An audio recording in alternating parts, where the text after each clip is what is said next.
We're going to speak to the leader of Sinn Féin, Lou McDonald. Lou, thank you for joining us this lunchtime. First of all, your reflections on the results of the Assembly elections now that we know them in full. Well, I think it has been a very significant election. I mean, the words seismic and historic and other terms have been used. I think it's fair to say that the election crystallises the depth and the extent of change that has occurred in the north of Ireland. I think it's extremely significant that for the first time, a nationalist, a Republican party commands the biggest share of the vote.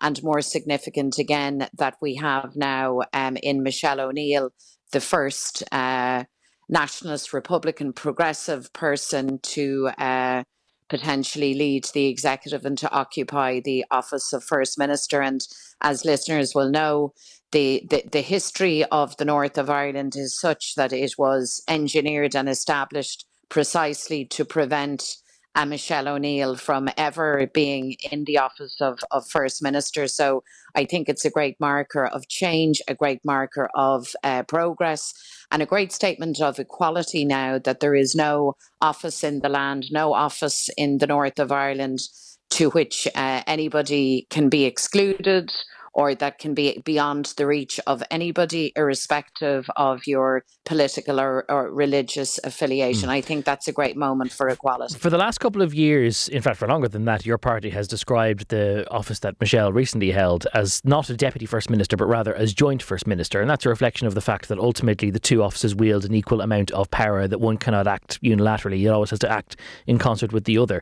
So from that perspective, is really Michelle's new prospective title only a change of plaque on the door? Does it materially change anything?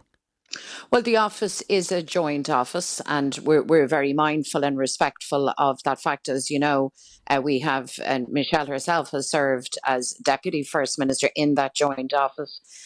So the two people in the office of First and Deputy First Minister have to work together. It's designed specifically to foster collaboration and partnership, and I think that's a good thing.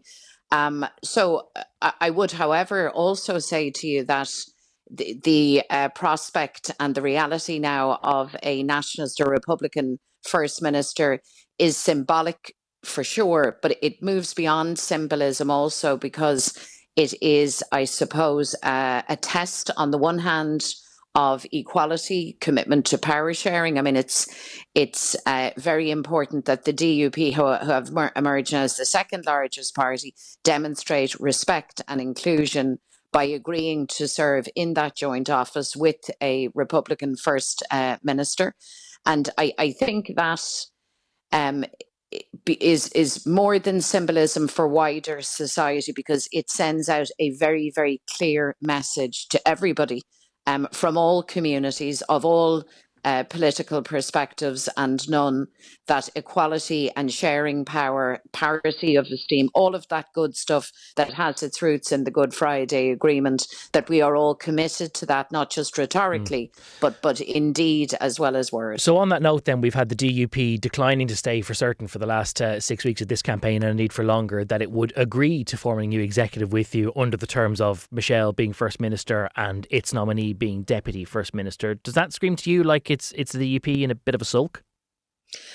Well, I think it's more serious than that. I mean, it says that the DUP, a section of political unionism, is only interested in the democratic process when they come out on top, or that they're only interested in working together when it's on their terms. I just cannot emphasise enough how essential it is for the DUP, for the leader, Jeffrey Donaldson, to be crystal clear now that they will in fact share the office of First and Deputy First Minister with Michelle O'Neill. I think that's essential, and because it goes to the core of the entire project, not just of peace building, but of developing politics in the north of Ireland, planning for the here and now, delivering for people in the here and now, and also planning for our future. So it's clearly not acceptable for the DUP to refuse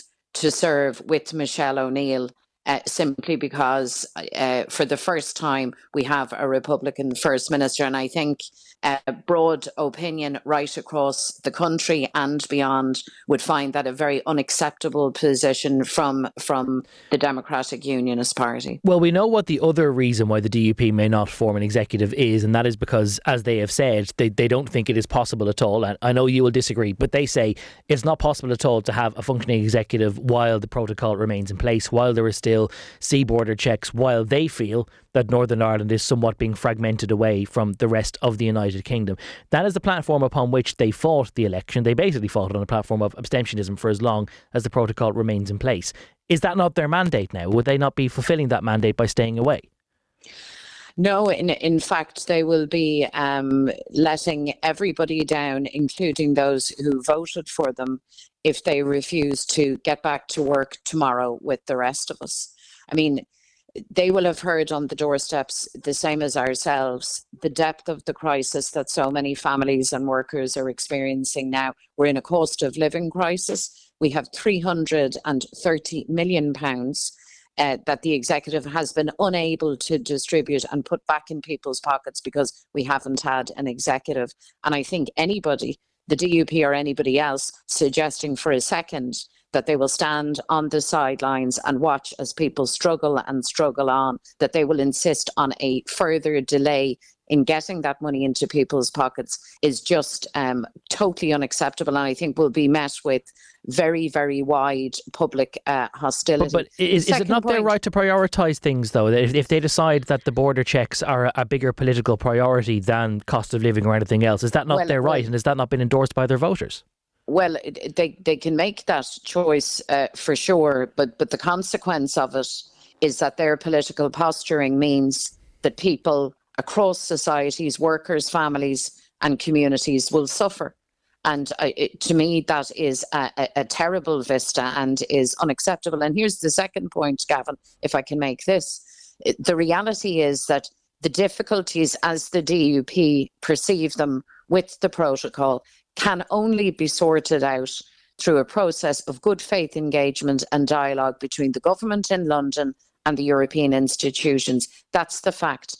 Keeping the institutions, keeping the executive down in Belfast will not change the protocol one iota. And furthermore, and Jeffrey Donaldson knows this, the DUP know, there is a committee, a specific committee that is established to deal with issues around the protocol, none of which are insurmountable. In fact, very considerable progress has been made. Issues around medicines, for example, have been resolved. Issues around paperwork are not beyond resolution. And in fact, the European institutions have made very clear that if there is a good faith engagement, that up to 80% or so of those paper barriers can actually be resolved. And the DUP argued for Brexit. I mean, this is all a consequence of Brexit. So I don't accept any of those alibis. And let me repeat, it's not acceptable when people are struggling, when we have 400,000 people, for example, on waiting lists, hospital waiting lists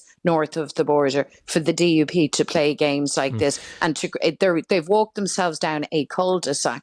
And I think the politically wise thing, if I can say so, but also the democratic thing to do now is to get themselves out of that cul-de-sac and not to deepen their own difficulties, which in turn mean hardship for wider society.